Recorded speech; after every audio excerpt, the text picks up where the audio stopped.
Bienvenidos y bienvenidas nuevamente al Fondo a la Izquierda, este programa que se dedica al análisis político y de coyuntura de las cuestiones nacionales, caso México, e internacionales cuando así tengan que ver. Hoy es el último día aquí en México donde se puede hacer proselitismo en el caso de eh, la campaña electoral en la cual estamos en curso, tanto para la presidencia de la República, diputados, senadores, en gobernaturas en donde las exista, presidencias municipales, congresos locales.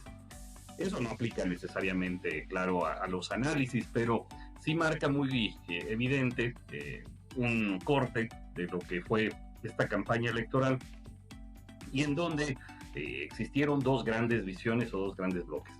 Realmente la competencia solo está entre dos mujeres, Claudia Sheinbaum de la coalición Sigamos Haciendo Historia, de Morena, Partido del Trabajo y Partido Verde, y por el otro lado Xóchitl Gálvez de la coalición Fuerza y Corazón por México, PRI, PAN, PRD.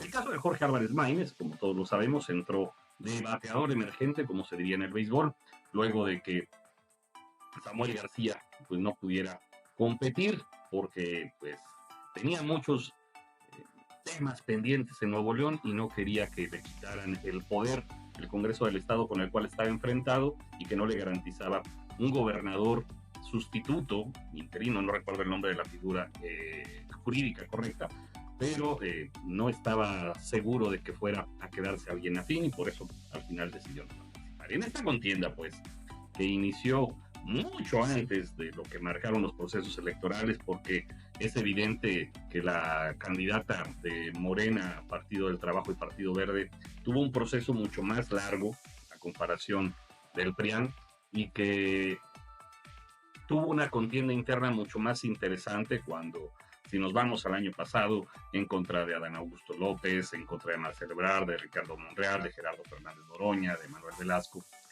y que al final una serie de encuestas determinó que fuera Claudia, mientras que por el lado de el PRIAN, pues a Xóchitl Gálvez le fueron abriendo camino en un proceso que al principio se antojaba interesante, con unas elecciones primarias, muy similar a la mejor, aún acercándose a lo que podría ser los procesos internos de Estados Unidos, una elección interna en la cual iba a haber foros, en la cual iba participación de votación directa en urnas, más un estudio o una encuesta.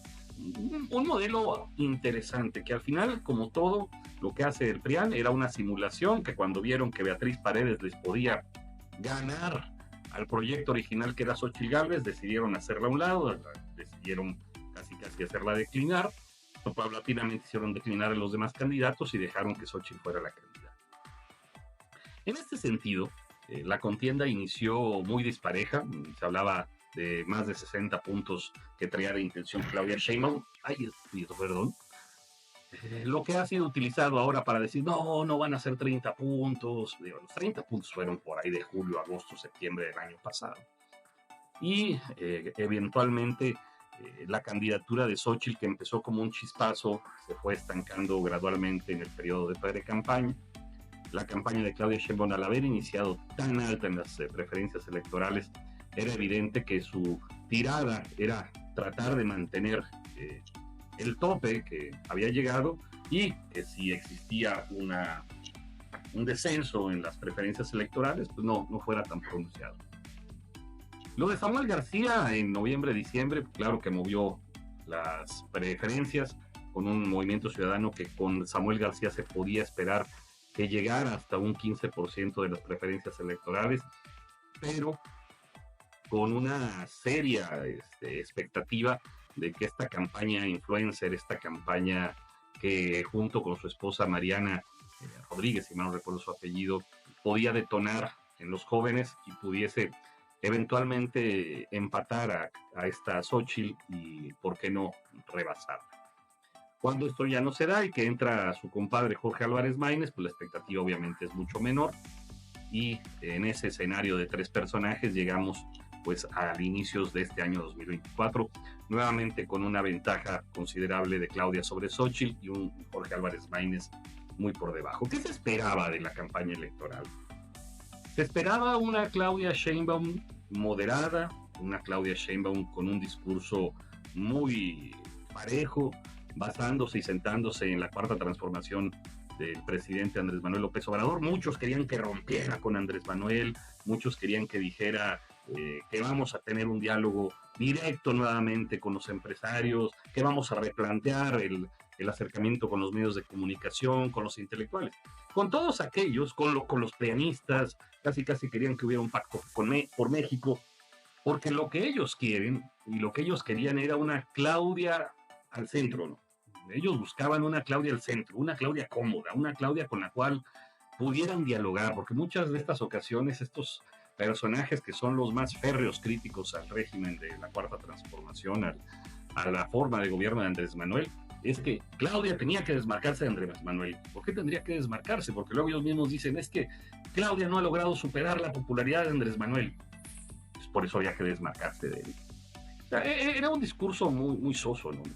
Un discurso que ellos esperaban, una Claudia que tratara de romper el hilo de la Cuarta Transformación, porque a ellos les conviene, porque obviamente al PRIAN que hubiera querido el PRIAN haber escuchado una Claudia que va a negociar, que se va a sentar con Alito, que se va a sentar con Marco, que vamos a construir una alianza, y que pues esas alianzas son de pesos y centavos, no crean que son por el bien de México. Y en ese aspecto, creo que es lo que muchos esperaban o lo que muchos querían, que se marcara una Claudia al centro. Eso no sucedió. Claudia siguió con la ruta de la Cuarta Transformación, siguió marcando muy bien las diferencias con el bloque del PRI y del PAN, y por lo tanto mantuvo la ventaja, ¿no? En este término del fútbol podríamos hablar, cancheó, trató de mantener el balón, en su propia cancha, trató de no arriesgar de más y de que tampoco le llegaran de más los ataques. ¿Qué se esperaba de Xochitl? De Xochitl se esperaba que rompiera puertas y paredes en el tema del discurso, que llegara totalmente en contra de la Cuarta Transformación. Ahí disculpen los efectos de sonido. Se esperaba mucho más frontal, con mucho más contraste, con mucho más fuerza, con mucho más estridencia, que tuviera golpes fuertes. Al final los golpes los dio la campaña negra que operó desde las sombras el PRIAN con esto de vincular a Andrés Manuel López Obrador en redes sociales con el crimen organizado, de sacar esto de que la DEA lo había investigado en X proceso electoral de hace 12 años, que si existía una leyenda urbana que Andrés Manuel se había reunido con algún personaje del crimen organizado, pues todo eso fue una campaña B muy elaborada para que Xochitl se fuera por el ánimo de la propuesta. Durante todo ese tiempo, Xochitl, si bien claro que fue opositora, no tuvo esos golpes, ese timón, que pudiéramos hablar, ese golpe de timón que la hubiera posicionado en una ruta en la cual hubiera logrado obtener el apoyo ciudadano que esperaban luego de los movimientos de esta marea rosa que ya he hablado en otros capítulos. Creo que Xochitl se queda corta a las expectativas de la oposición, se quedó muy corta, tanto que en estos últimos debates cambió de estrategia, trató de ser más acuciosa con sus señalamientos, pero para muchos fue ya demasiado tarde, porque además de lo que pasó en el debate, en su agenda mediática, en su agenda política, pues realmente no significó un gran avance. Jorge Álvarez Maínez, pues evidentemente se esperaba una versión light, una versión B de lo que pudo haber hecho Samuel García. Claro que el carisma de Maínez no es lo mismo, al igual que Movimiento Ciudadano en otras elecciones se recargó en un jingle que es pegajoso, pero que no necesariamente trae votos. En los últimos meses, en el último mes, podríamos decir que sí tuvo un repunte. El hecho tan lamentable que le sucedió en estos últimos días, no sé si le vaya a impactar en su votación, no lo creo, pero sí creo que le bajó el nivel con el que lo hubiera podido cerrar. Y al final, en lugar de aspirar a un 15%, creo que Movimiento Ciudadano estará en el espectro del 8 al 10% de la votación. Se habla que además este porcentaje podría haber afectado más a Morena que al PAN. ¿Qué es lo que va a pasar de aquí a este domingo?